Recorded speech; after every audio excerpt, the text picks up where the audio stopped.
Imagine this: over 70% of Americans feel that the political system is broken.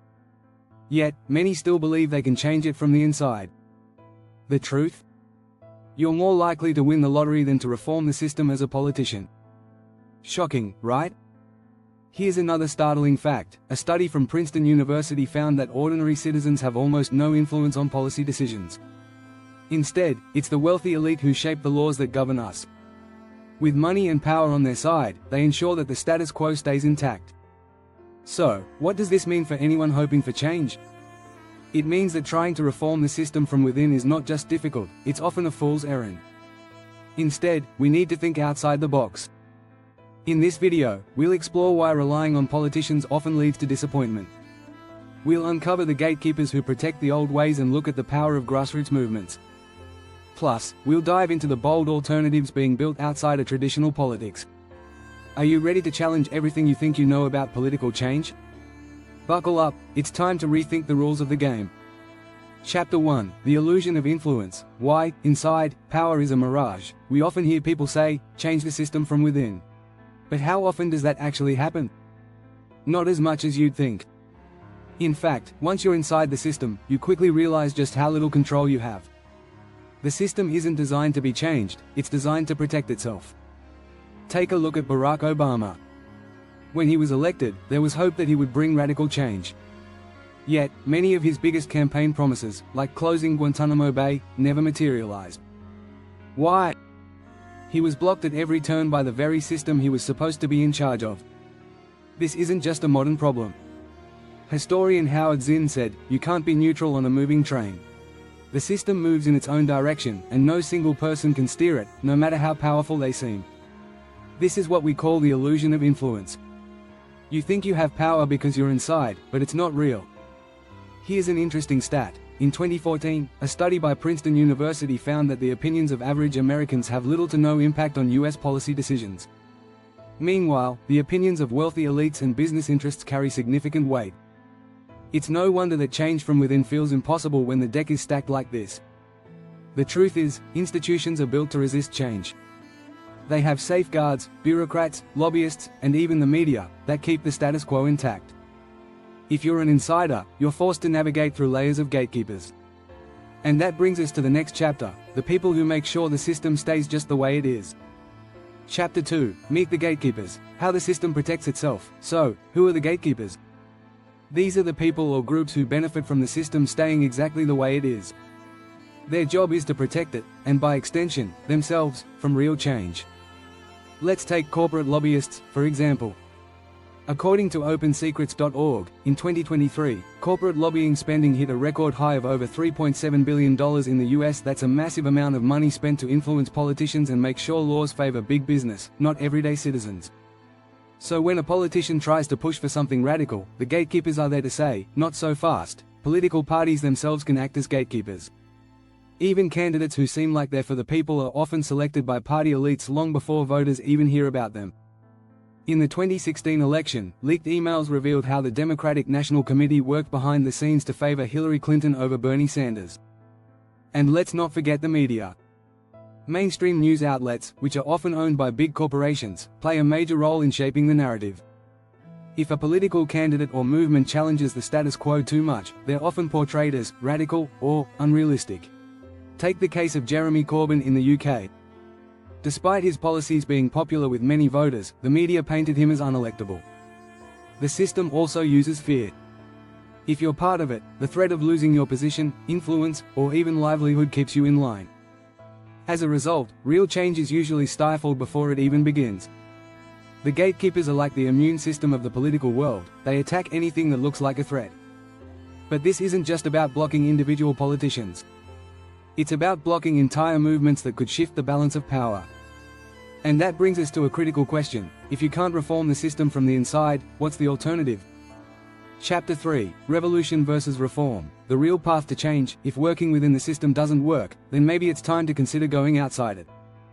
This is where the debate between revolution and reform comes in.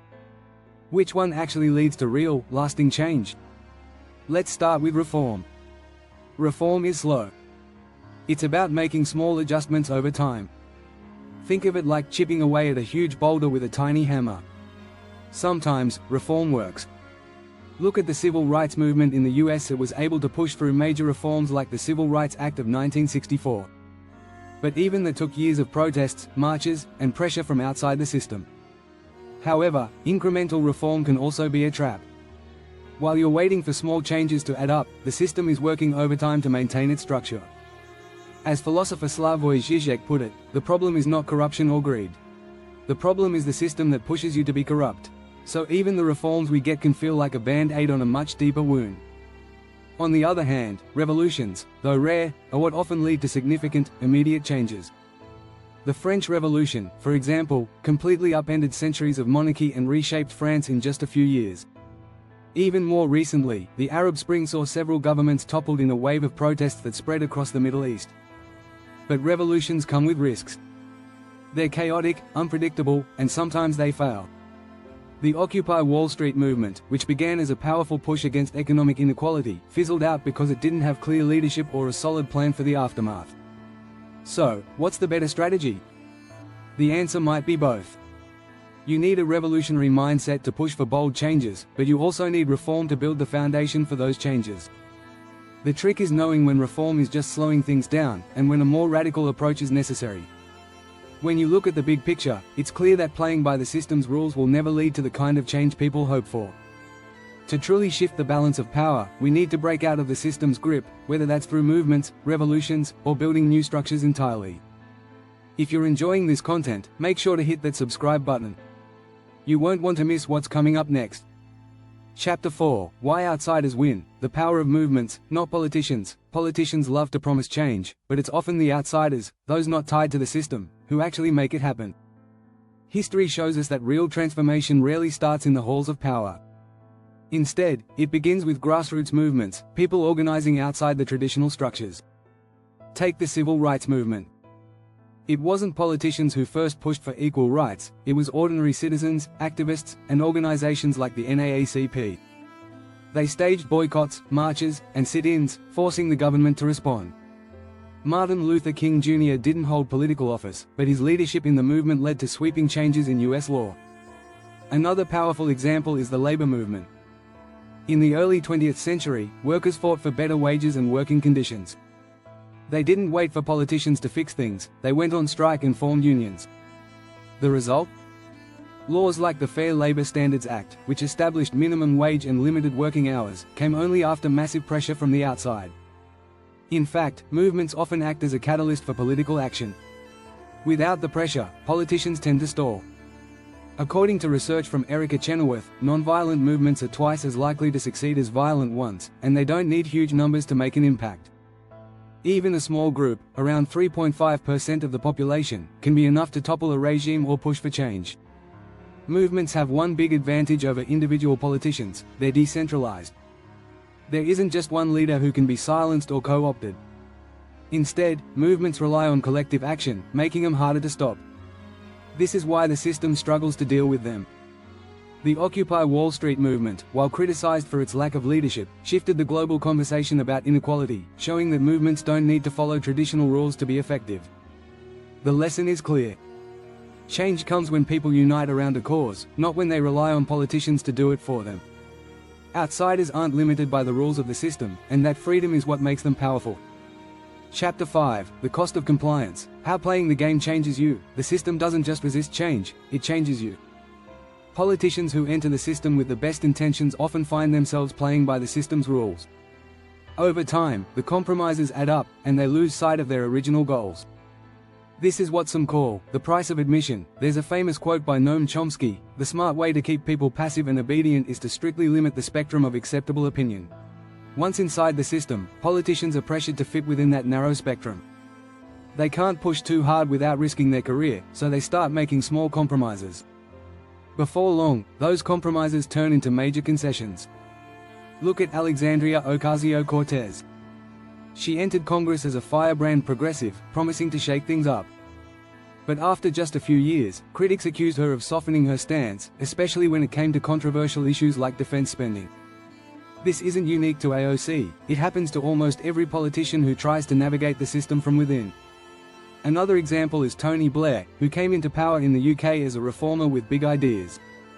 But over time, his policies became more conservative, especially in his support for the Iraq War. By the end of his term, many of his early supporters felt betrayed, believing he had been co-opted by the very system he aimed to reform. The cost of compliance isn't just political, it's personal. Research published in the Journal of Personality and Social Psychology found that people in positions of power are more likely to change their attitudes to align with the majority, even if it contradicts their earlier beliefs. The system subtly shapes their thinking, making them more likely to defend the status quo. So, the question becomes, can you really stay true to your values while working within the system?